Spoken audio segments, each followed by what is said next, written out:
Hey guys, I'm really excited. Today is the launch of my very first tutorial and my very first video. This L is for learner, it's not for loser. We will get better with practice and with time. We are making a super fun Chokito cupcake. It is just designed for any skill level. Because we all need to start with the basics. So I would really love to see if you create them too. Please post some pictures in the comments on the video link on my Facebook page, Inspired Sweetness by Olivia. Please like and subscribe on my YouTube channel, and of course send me some love on Instagram and follow me on Insta at Inspired Sweetness by Olivia. So happy baking!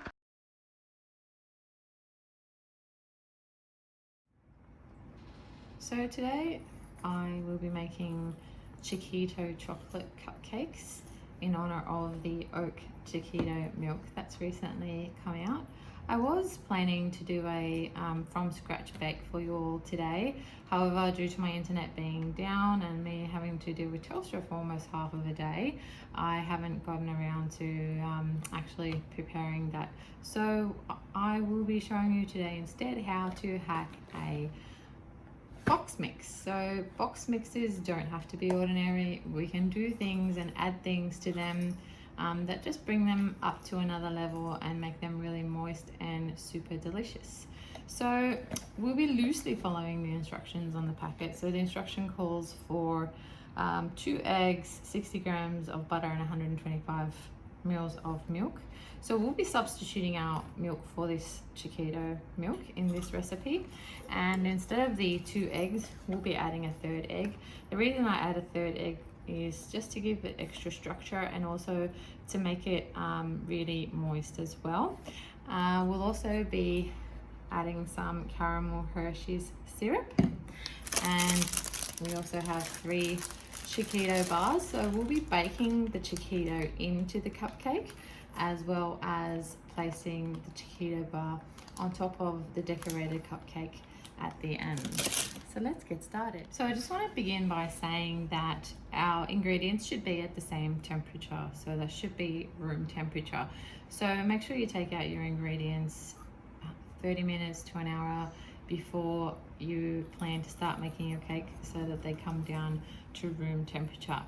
I like to melt my butter in the microwave in a bowl so that there's no lumps to have to blend in.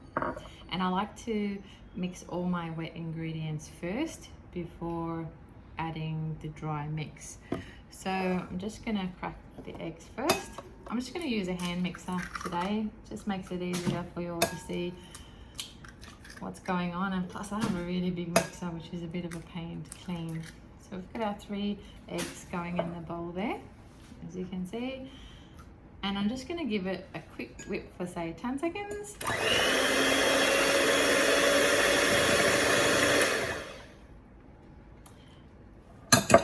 And then I'm going to be adding the butter that's been melted down already.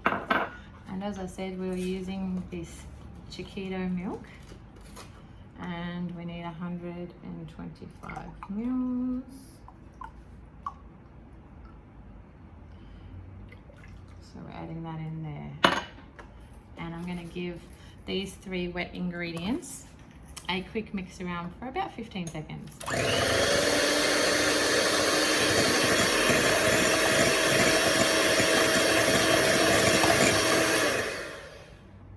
Okay, so they're all nice and incorporated there.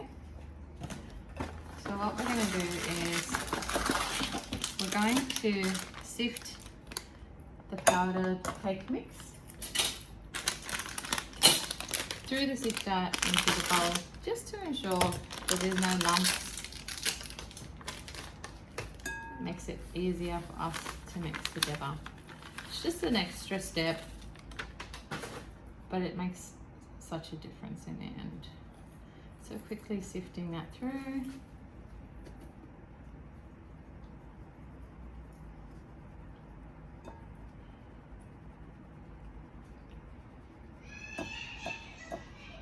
That's my lovely noisy neighbours. Right now I have my little Marcus next to me in his little high chair. You might be able to hear him munching away on his little snack there. And I've got these little bumps here. I'm just going to use a spoon to just push them through. So that's why we're sifting. It's just to get rid of those little lumps and bumps. So I should mention that before you even start this process, it's a good idea to turn your oven on. You need to preheat your oven to 160 degrees. So it needs to be fully preheated before you begin baking. Okay, so that's all sifted through. And now what we're going to do is we're going to thoroughly mix this together for 3 minutes. So I'll come back after 3 minutes and we'll have a look at it then.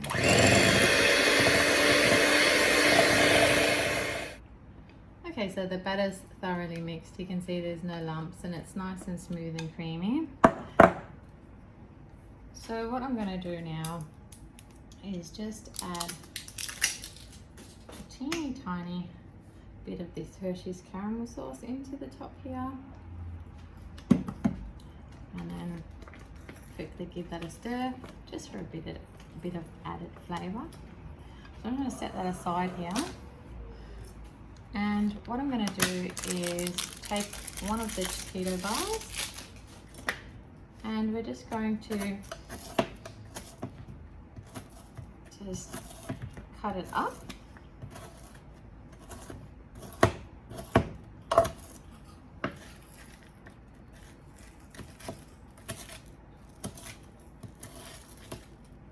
And I want to just cut it into some nice fine biteable pieces because we're going to be adding that to the batter.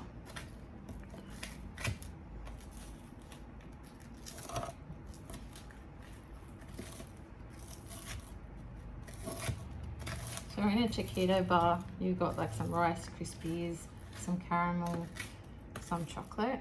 So it's going to pair really, really well with a chocolate cupcake.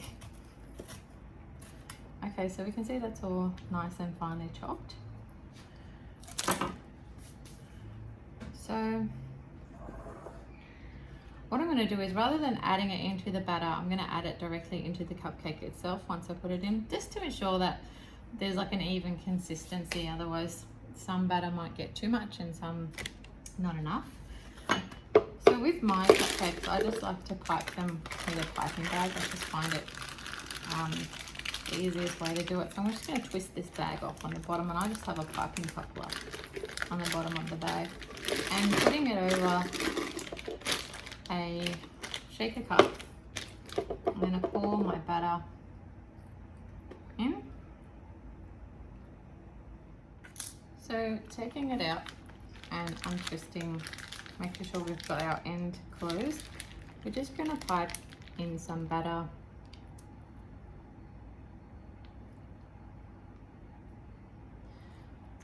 about halfway.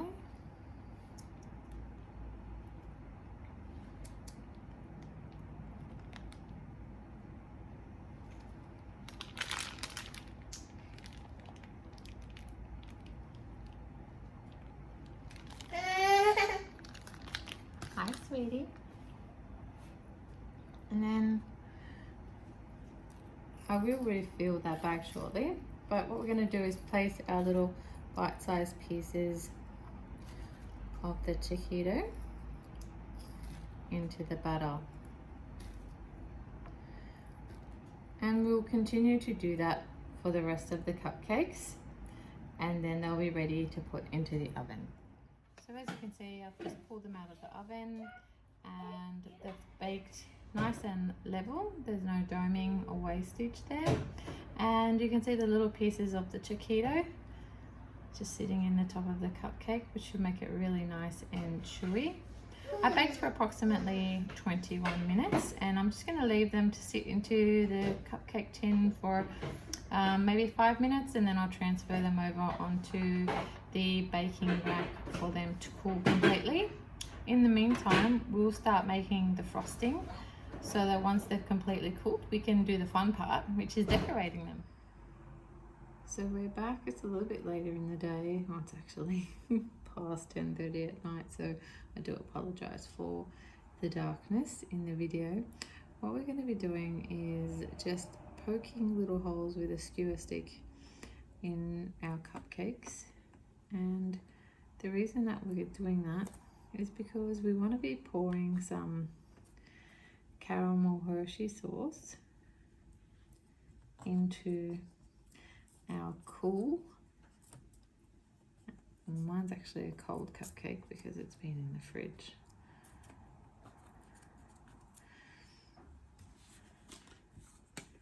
And just pouring it onto the cupcake, and that's going to soak in through the little holes that we've poked, and it's just going to give it some extra moistness. Is that a word? Moistness? And some extra flavour. While we're talking about the word moist, why is everyone so offended by that word? I can't think of any other word that I could use to describe the wetness of a cake without using the word moist. So we've just poured all of that syrup on. Gonna let that sit and soak into the cupcake, and we're going to move on to making the frosting. Okay, so we're ready to make our frosting. After much deliberation between me deciding should we make a caramel frosting or a chocolate frosting, I've settled on a chocolate frosting with a caramel drip. I essentially would have liked to make Swiss meringue buttercream, but I feel at this stage it's probably a little bit advanced, so we will stick to a simple American buttercream. And basically what that comprises of is we have 250 grams of butter, I have 2 cups of icing sugar, I have 45 mils of cream, I have half a cup of cocoa, and I have a pinch of salt. So essentially when making any buttercream, your butter to sugar ratio should always be double the amount of sugar to the amount of butter. So if I was to use 500 grams of butter, you'd need to use 1 kilo of icing mixture. So that's generally the ratio when it comes to making this basic American buttercream. So let's get started. So the first step in making buttercream is to take our room temperature butter, and we want to beat it till it's a pale colour and nice and fluffy.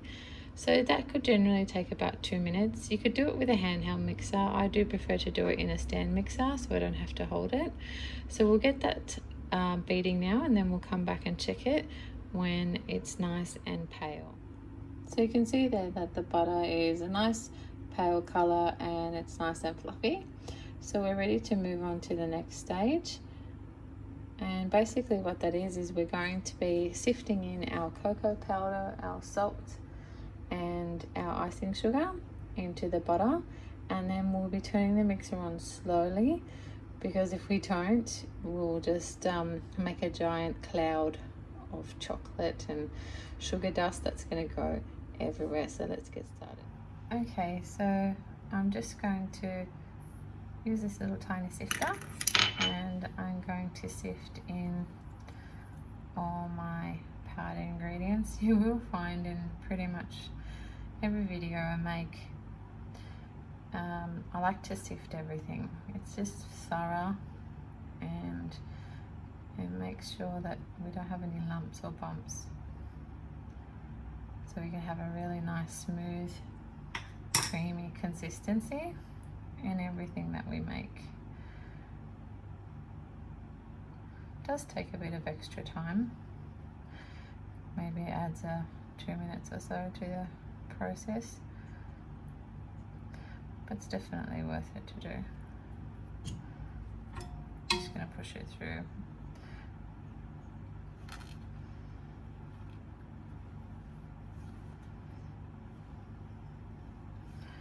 silicone spatulas are incredibly helpful in the kitchen, especially when baking. So if you don't have one, it'd be a really good idea for you to invest in one. I think this one I'm using right now, which happens to be my favorite, I bought in like Hot Dollar or some kind of variety store like that.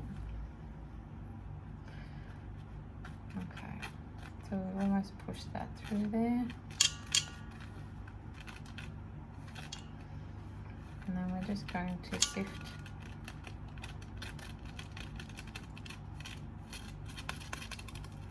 our flour through as well. Not our flour, sorry, the icing sugar.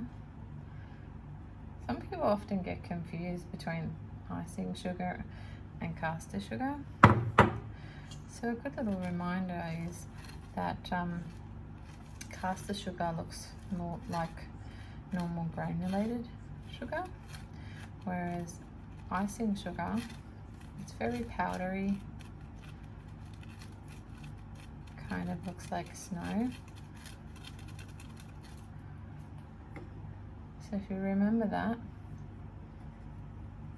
then you won't get confused. Okay, now that we have all of our sifted ingredients in the bowl, I'm just going to also add my cream, and then we want to put it on the absolute lowest setting in our electric mixer just till everything combines, and then we're going to beat it on medium until we get a nice fluffy texture.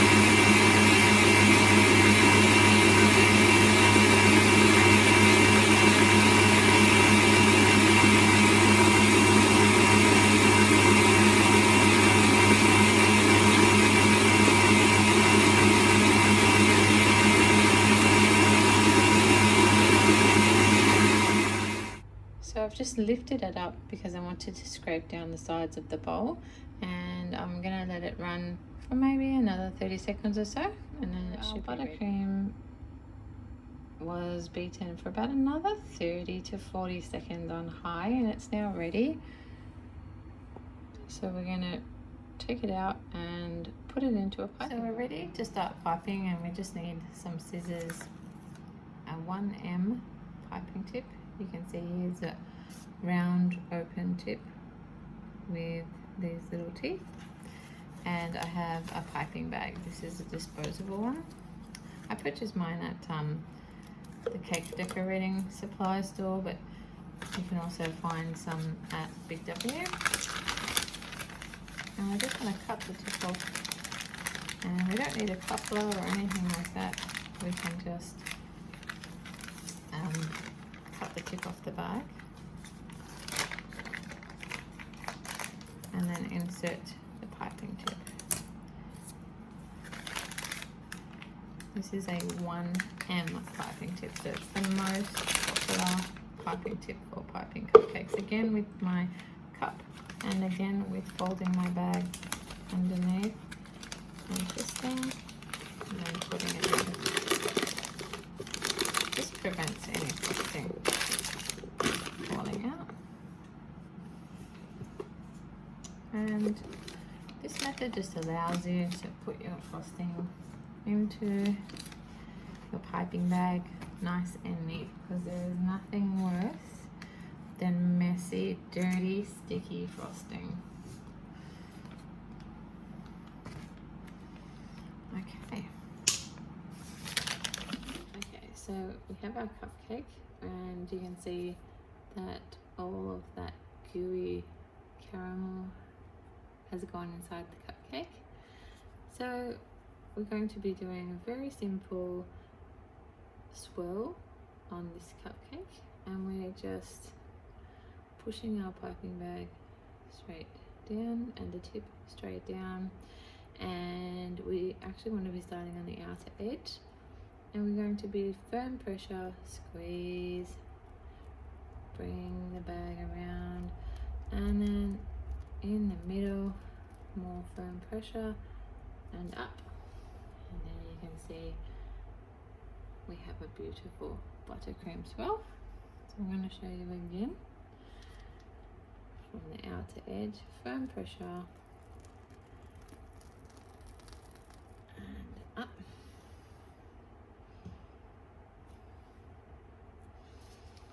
and firm pressure and up, and firm pressure and up. So that's the first step in decorating our cupcakes, and we'll come back for step 2.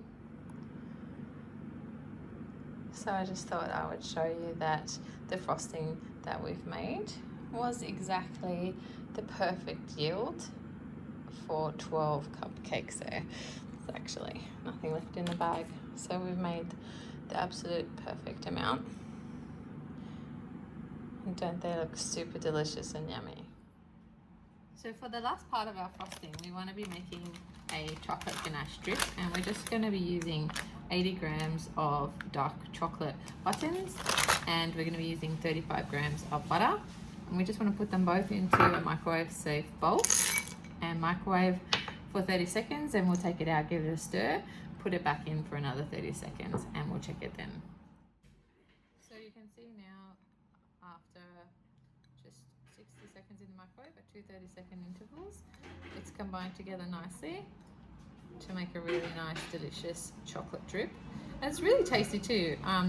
Butter melted in chocolate kind of has a bit of a kofa type of taste, so it's quite delicious.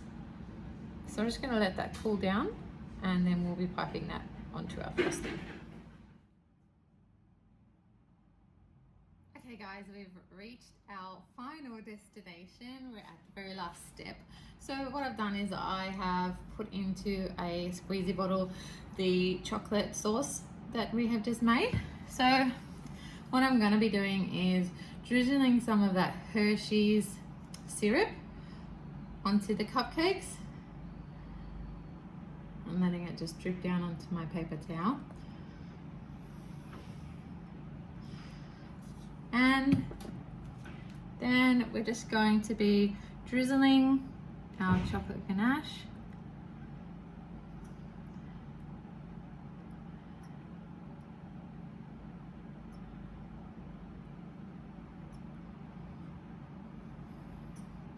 looks so delicious already.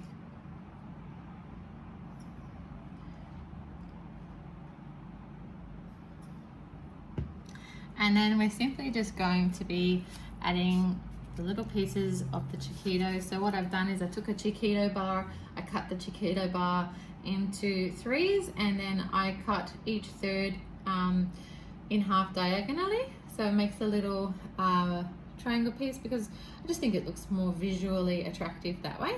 And then we're simply just going to be placing it on the top of our cupcake. Like that.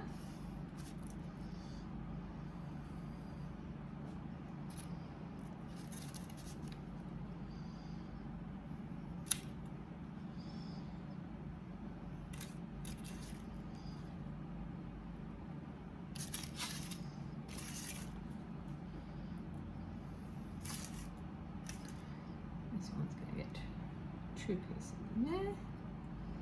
And then I really wanted to keep some of the crunch because there's like a rice bubble crispy in a Chokito, but I didn't want to actually put rice bubble in it. So what I've done is I've just taken a plain butter biscuit and crushed it. You can use any biscuit that you have at home and just bang it with your hand on the counter till it makes little crumbs. And we're just gonna sprinkle the crumbs on, and what it does is it kind of gives all the textures that a Chokito has. So we've got our caramel, we've got our chocolate, and we have like a nutty crunchy texture without using our ice bubbles. So this is the final step. And visually, it just looks very appealing as well when we have lots of different textures and lots of different colors. And we've reached the end, guys. This is it, our beautiful Chokito cupcakes.